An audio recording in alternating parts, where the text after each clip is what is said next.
Why is change such an important thing in today's world? I think this is a question that a lot of people are asking themselves. They're feeling this desire, this need, this wanting to know that they have to change, that we've got to shift in the ways that we've been doing things. There's this innate, this deep sense of changing how we have set up the world, how we operate within the world. And I think it's very important. It's a major theme over the next 3 or 4 or 5 years that change is going to be this new normal. That there is no kind of set it and forget it. You learn a bunch of skills and then you kind of do those skills for 3, 4, 5 decades in a row, and then you retire and that's it. That's your life.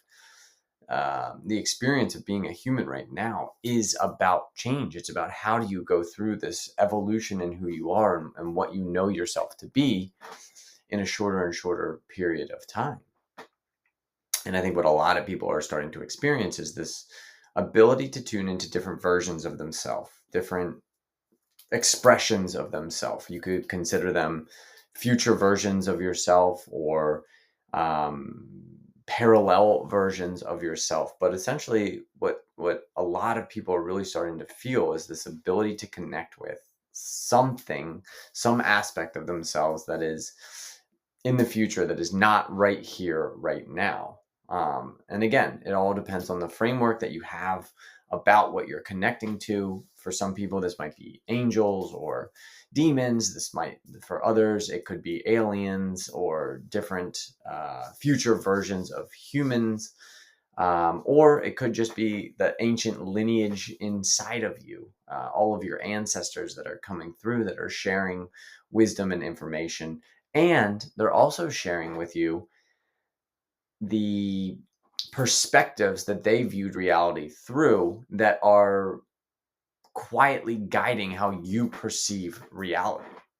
And it's very important, I think, in this period of time to understand how you are perceiving reality, how you're perceiving what is happening to you, and how much your ancestors, your past experiences, again, your personal experiences, especially from when you were 0 to 7 or 0 to 14 years old, are influencing how you are experiencing reality, and how your ancestors and their experiences and their belief systems are impacting, on an unconscious and subconscious level, how you experience reality.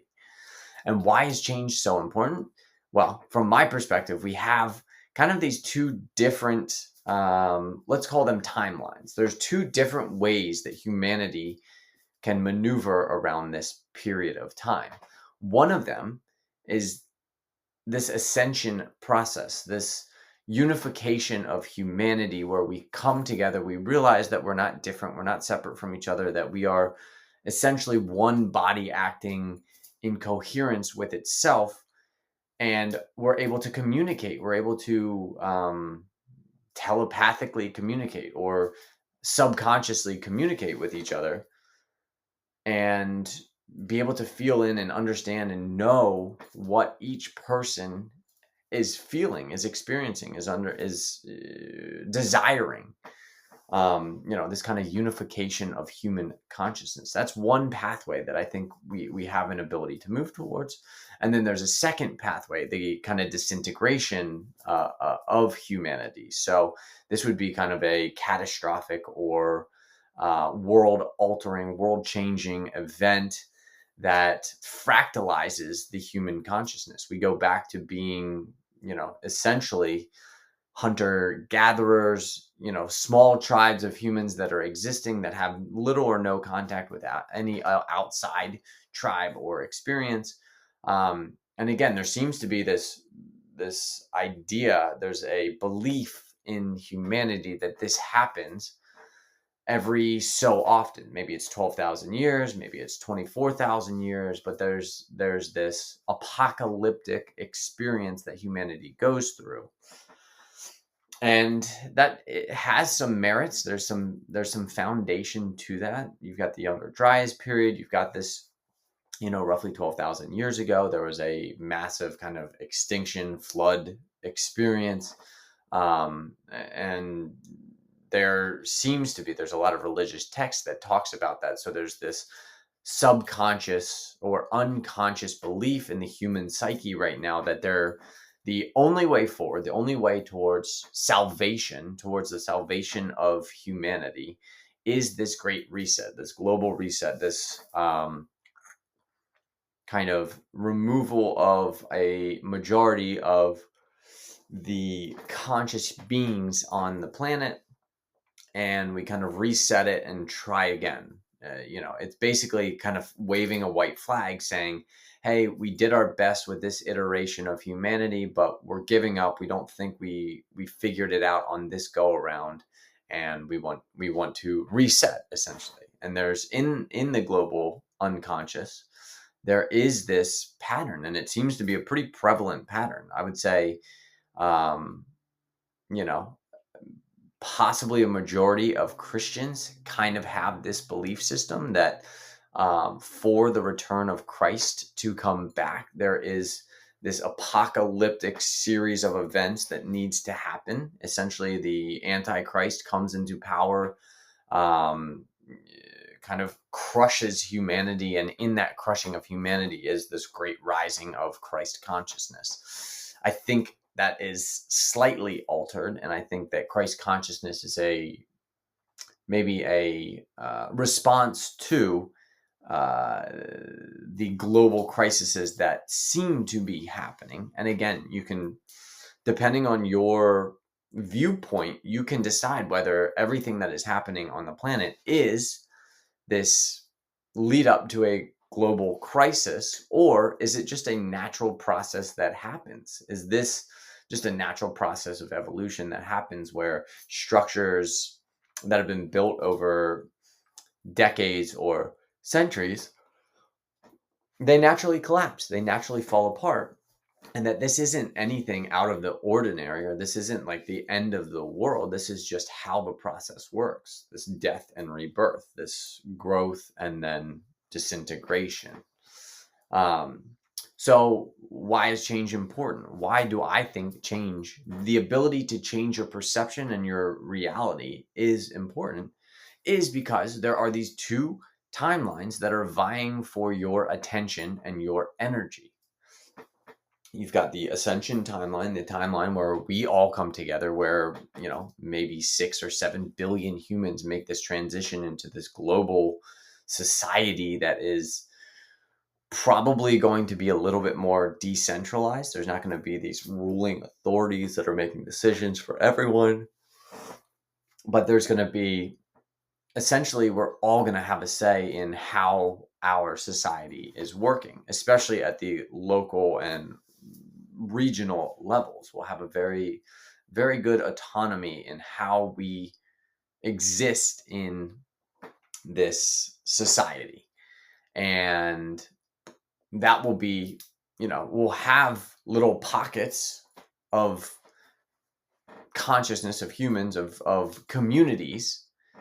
And then those communities will continue to communicate with all the other communities. There'll be technology that makes it available for us to be able to communicate in a more decentralized way. We'll be able to use a similar economic structure because it is fully decentralized, because it doesn't have these necessarily ties. Like the US dollar is tied to the US government and the US Fed. And because of that, the US Fed and the US government have this over exaggerated control over the US dollar. And because a lot of trade in the world is denominated in US dollars, and because there's a small group of people and control of that, well, it attracts people that want and desire power. And because of that, there's this ability for it to be corrupted. So decentralizing it allows the power to be distributed a little bit more evenly, and it allows common people to have a little bit more say in how their economy, their money, their exchange, their medium of exchange is controlled, dictated, managed, etc. So there's kind of that timeline. And then there's, again, this timeline of disintegration, where instead of human consciousness integrates into this kind of collective awareness, it disintegrates and becomes, essentially, we go back to being individuals, fully individualized beings without necessarily a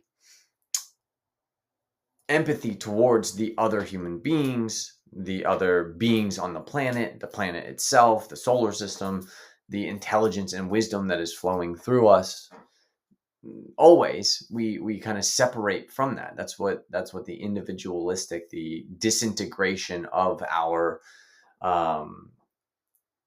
entirety of our being, that's what happens when that disintegrates. You become unintegrated with higher versions of yourself, future versions of yourself, these angelic beings, aliens, future human existence. You become disintegrated and you go back to being a individual, a fully individualized being of consciousness, not connected to anything.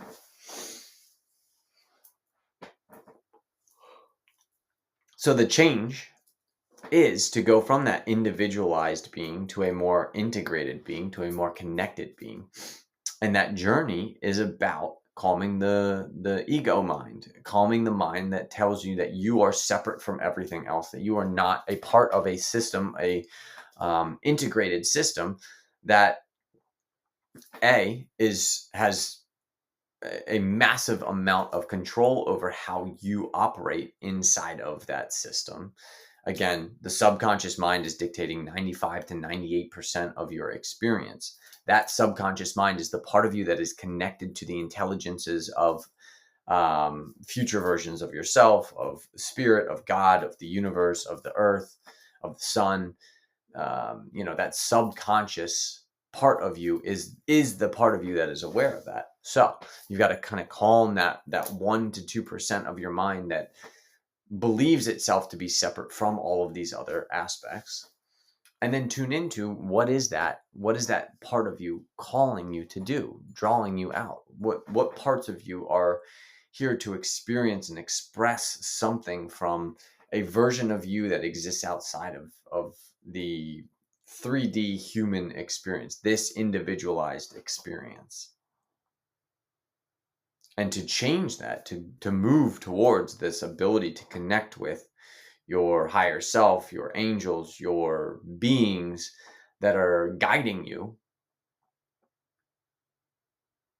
That's the change that I think is very important during these times, because from my perspective, those changes lead to that ascending timeline versus the disintegrating timeline.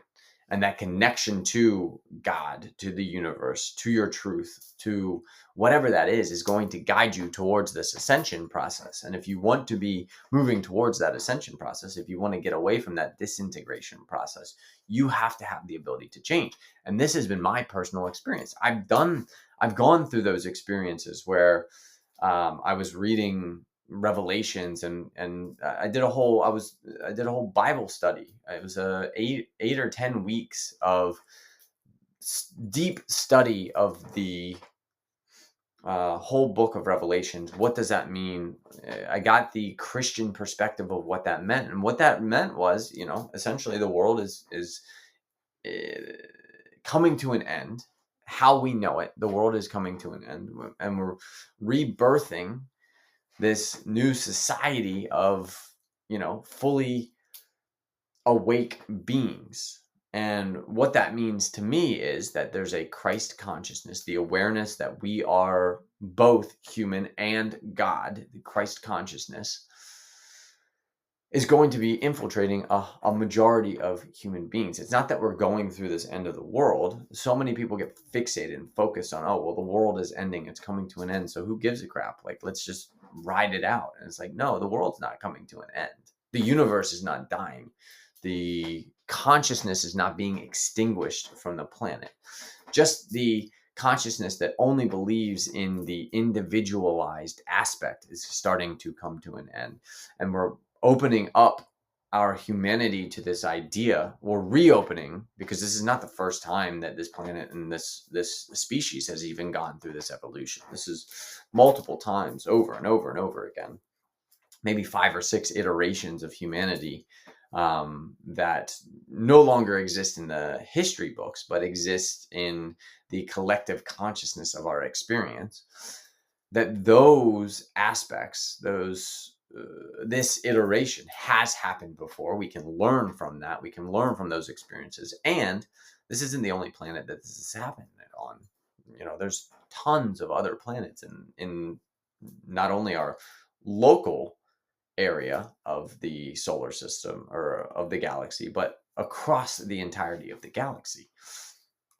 Different points of space and time. They've gone through these evolutions where societies have, evolved, quantum leaped, jumped into a new timeline. And, I was kind of playing around with this idea last night about what if this idea of splitting timelines is a technological advancement of a society, of a of a far more advanced intelligence. What if this splitting of timelines is a type of technology, and essentially they're trying out this technology on the planet, this massive split of timelines. And again, why are the timelines splitting? Well, it could be a number of reasons.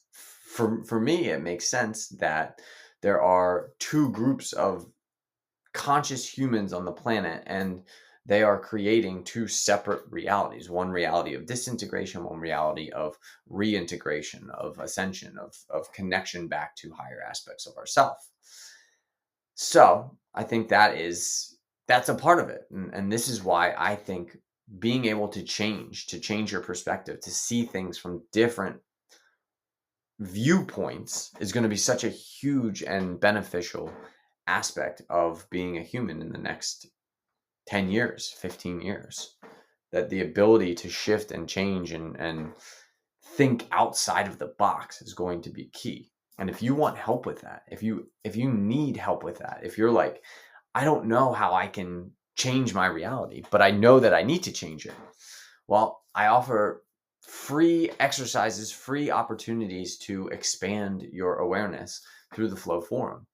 And if you want to sign up, if you want to join, I'll leave a link right below.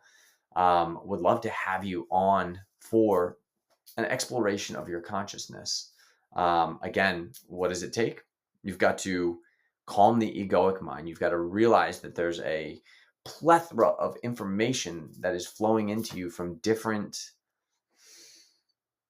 parts of you, different beings, different versions of yourself, and that the ego likes to pretend that you're just all of these things. But when you have this discernment between, oh, I'm speaking with this version of myself versus this version of myself versus this version of myself. Before I did this video, I tuned into what is the version of myself that needs to share information right now.